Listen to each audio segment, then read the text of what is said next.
Il veut de mes parents. C'est pas la solution. Il veut de mes parents. Il peut pas. Il peut pas. Il n'y a pas américain. Il veut rien. Le problème est là. Ali, si tes parents t'ont donné la vie, ils veulent pas que tu leur prennes. Ils m'ont vite quitté.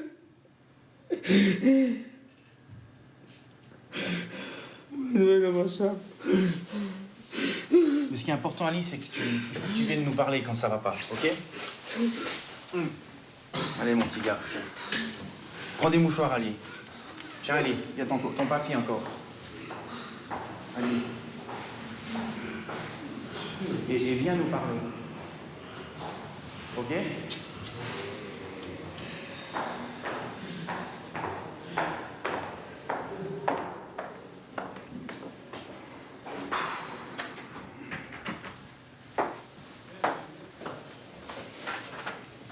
Je suis un peu secoué, moi, là. Il a dit ce matin qu'il était d'accord pour venir donner un coup de main pour la peinture. Mais ça va l'occuper, ça. Donc Il faut lui occuper l'esprit. Il faut qu'on l'occupe un peu. Qu'il pense pas trop.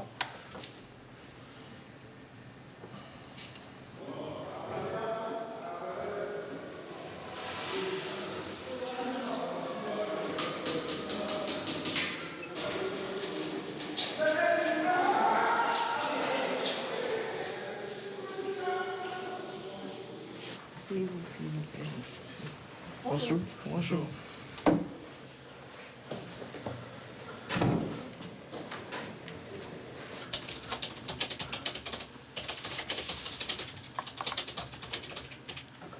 J'ai quitté le Togo le 15 janvier 2004.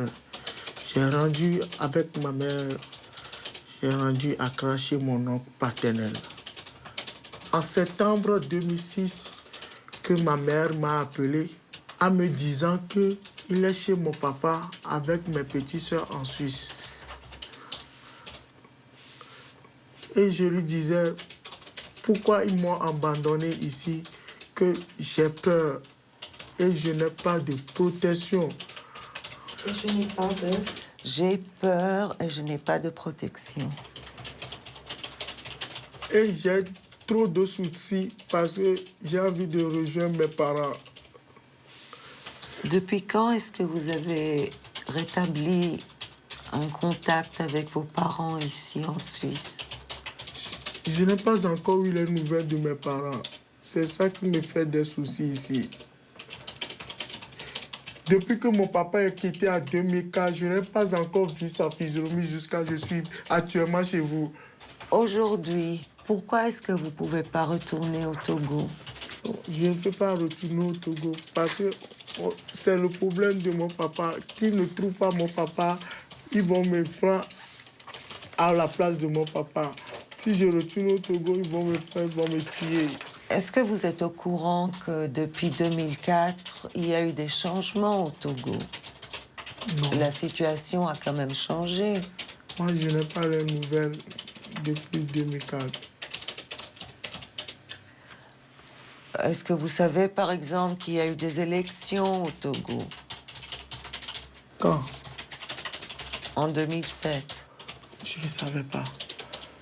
Le seul fait que vos parents se trouvent en Suisse, ce n'est pas une raison d'accepter votre demande. Le gouvernement togolais s'est engagé à prendre toutes les mesures pour garantir le retour des réfugiés dans la dignité et la sécurité. Donc vous n'aurez des problèmes ni au Togo, ni au Ghana. Vous pouvez retourner. Est-ce que vous avez compris ce que je vous ai lu? Oui,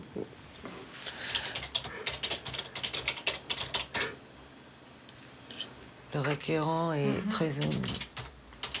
Est-ce que vous avez quelque chose à ajouter? oh, c'est ça. Moi, j'ai envie de rester chez mes parents. Je n'ai rien. Non, c'est ça. J'ai envie de rester chez mes parents.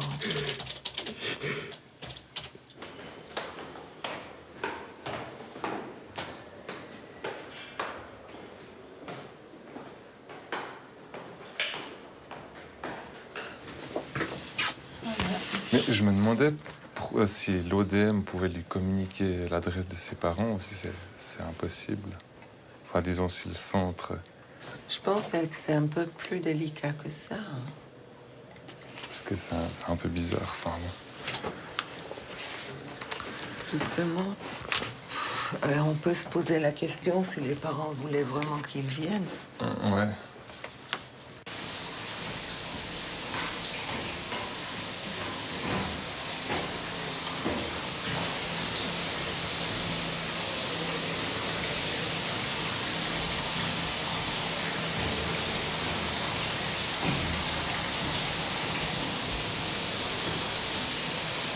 Mon cousin, après avoir sorti, il faut que je vienne t'aider.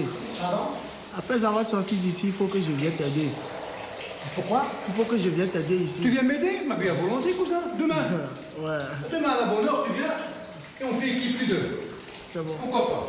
Comme ça, tu apprends au moins ce métier, si jamais. Ouais. Ah ouais? C'est un métier comme un autre, hein? Il n'y a pas de sous-métier, hein? C'est ce qu'il nous faut ici en Suisse, des gens de bonne volonté comme toi. Ça veut dire que tu fais ça chaque jour, Tous les jours, cousin, oui. 5 jours par de semaine. lundi à vendredi. 5 jours, 8h30 par jour. Ici, ça va rester qu'un souvenir pour toi. Imagine, Mostafa, ça fait 5 ans que je suis ici. 5 ans. 5 ans, cousin, que tu sois enfermé là-dedans. Toi qui vas partir à Genève, ou bien à Zurich, ou bien à Berne, tu auras la belle vie. Tandis que Mostafa, toujours valor. Toujours. Mais le week-end, tu sors, non? Mais tu vas sortir où? Eh, c'est cher la Suisse. Avant, c'était la belle vie. Mais plus maintenant. C'est ça.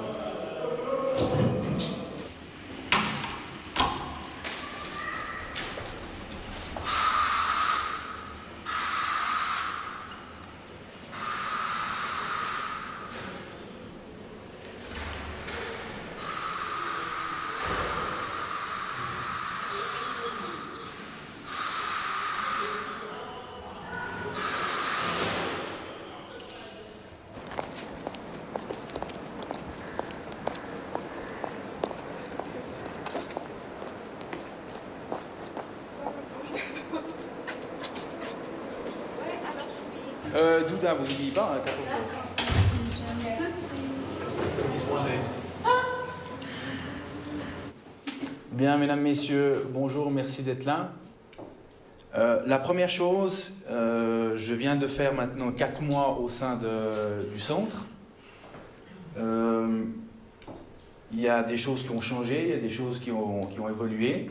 Si ces derniers mois, j'ai passé autant de temps au centre, respectivement les week-ends, c'est parce qu'en fin de compte, ce centre est devenu un peu pour moi une famille, et c'est pour ça que j'attache autant d'importance. Ok, alors, sur le bilan pour le mois de novembre, au niveau du statistique, on a eu 8 ans de consultation médicale, 9 requérants sont partis à l'hôpital ou chez le médecin. Beaucoup de requérants viennent en nous disant qu'ils n'arrivent pas à dormir, qu'ils ont des insomnies, qu'ils se réveillent au milieu de la nuit, qu'ils n'arrivent pas à reprendre le sommeil, etc. Donc je me pose la question, qu'est-ce qui se passe? À ce stade, nous, les requérants qui ont subi, on a eu des cas avec Jean-François, qui ont subi des violences, qui ont vu, je pense à un qui a vu sa mère enceinte de 5 mois se faire éventrer à coups de couteau. Donc ces genres de choses, le jeune avait 16 ans, donc forcément ça marque. Maintenant, la question qu'on doit se poser, c'est qu'est-ce que nous, on peut faire, qu'est-ce qu'on peut mettre en place pour tenter, pas qu'il oublie, parce qu'il ne l'oubliera certainement jamais, mais qu'il puisse passer le cap dans les meilleures conditions. Et je voulais qu'il y ait une transaction entre l'assistant qui fait du ménage, etc., à un assistant plutôt social. Optimal, on ne le sera pas parce qu'on n'est pas ni psychiatre ni psychologue. Par contre, on est tous des êtres humains et je pense que de communiquer, ça peut déjà faire beaucoup. La deuxième chose, c'est quelle activité on peut mettre en place pour les sortir de leur train-train quotidien qui est de quasiment rien faire. Je pense les sortir de la structure ici, ça c'est un atout majeur. Ouais.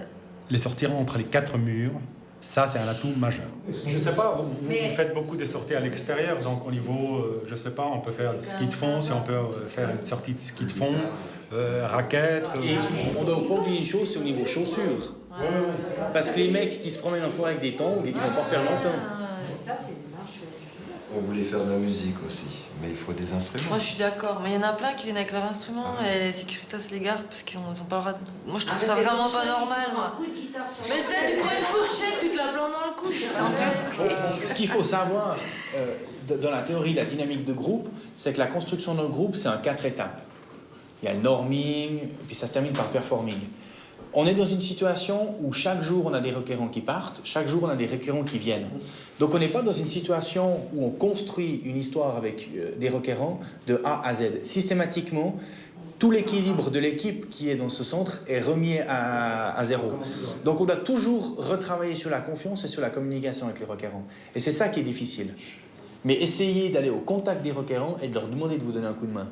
Parce qu'en définitive, c'est vous rendre service parce que vous pouvez faire quelque chose d'autre. C'est intéressant pour vous parce que vous supervisez des tâches, mais c'est aussi extrêmement important pour eux parce que ça les occupe. Et je veux dire, il faut être clair, vous m'excuserez de ma vulgarité, mais ils s'emmerdent ici.